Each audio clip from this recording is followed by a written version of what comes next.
സുഹൃത്തുക്കളെ, എൻ്റെ പുതിയ വീഡിയോയിലേക്ക് എല്ലാവർക്കും സ്വാഗതം. ഞാൻ ലിവർ ഫ്രൈ ചെയ്യാനായിട്ടാണ് എടുത്തിരിക്കുന്നത്. അതിനായിട്ട് ലിവർ കൊണ്ടുവന്ന വിടുന്ന നന്നായിട്ട് കഴുകി കുക്കറിലിട്ട് രണ്ടടി അടിച്ചതിന് ശേഷം അതിൻ്റെ പുറത്തെ പാടയെല്ലാം കളഞ്ഞിട്ട് വീണ്ടും ഞാൻ അരിഞ്ഞു വെച്ചു. അതിനേക്കായിട്ട് ഞാൻ കുറച്ച് ഉള്ളി, കുറച്ച് വെളുത്തുള്ളി, കുറച്ച് പച്ചമുളക്, കുരുമുളക് പൊടിക്കാത്തതും കൂടി ഇട്ട് കൊടുത്തിട്ടുണ്ട്. അതിലേക്കായിട്ട് മഞ്ഞൾ പൊടി, മുളക് പൊടി കൂടി ഞാൻ ഇട്ടിട്ട് കുറച്ച് വെളിച്ചെണ്ണ ഒഴിച്ച് ആവശ്യത്തിന് ഉപ്പും കൂടി ചേർത്ത് ഞാൻ കുറച്ച് വെള്ളം കൂടി ഒഴിച്ചിട്ടുണ്ട് കേട്ടോ. എന്നിട്ട് ഒരു 3 അടി കൂടി ലിവർ ഞാൻ വേവിക്കുന്നുണ്ട്. കാര്യം ലിവറിന് നല്ല വേവാണ് കേട്ടോ. അത് വെന്തിറക്കി വെച്ചതിന് ശേഷം ഒരു പാൻ എടുക്കുക, അതിലേക്ക് കുറച്ച് എണ്ണ ഒഴിക്കുക.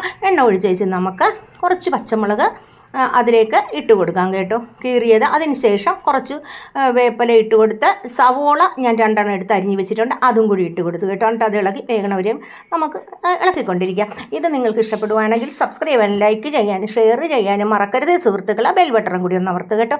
അതിലേക്കായിട്ട് വീണ്ടും ഞാൻ കുറച്ച് മുളക് പൊടി, 2 ചെറിയ സ്പൂൺ മുളക് പൊടി, കുരുമുളക് പൊടി 3 സ്പൂണ്, ഇച്ചിരി മഞ്ഞൾ പൊടിയും കൂടി ഇട്ട് ഇച്ചിരി മസാലപ്പൊടിയും കൂടി ഇട്ട് നന്നായിട്ട് ഇളക്കി നമ്മുടെ വേവിച്ച് വെച്ചിരുന്ന ലിവർ അതിലേക്ക് ഇട്ട് നന്നായിട്ട് ഞാൻ ഇളക്കി കൊടുക്കുന്നുണ്ട് കേട്ടോ. നല്ല അടിപൊളി ലിവർ ഫ്രൈ ആണ് ഇത്. കണ്ടാൽ നല്ല ടേസ്റ്റാണ്. അതെല്ലാം റെഡി ആയിട്ടുണ്ട്. ഇത് നിങ്ങൾ വീട്ടിലെല്ലാവരും ഒന്ന് ചെയ്ത് നോക്കണം. ഇത് ഇഷ്ടപ്പെടുകയാണെങ്കിൽ ആ ബെൽ ബട്ടണും കൂടി ഒന്ന് അമർത്തണേ. Thank you.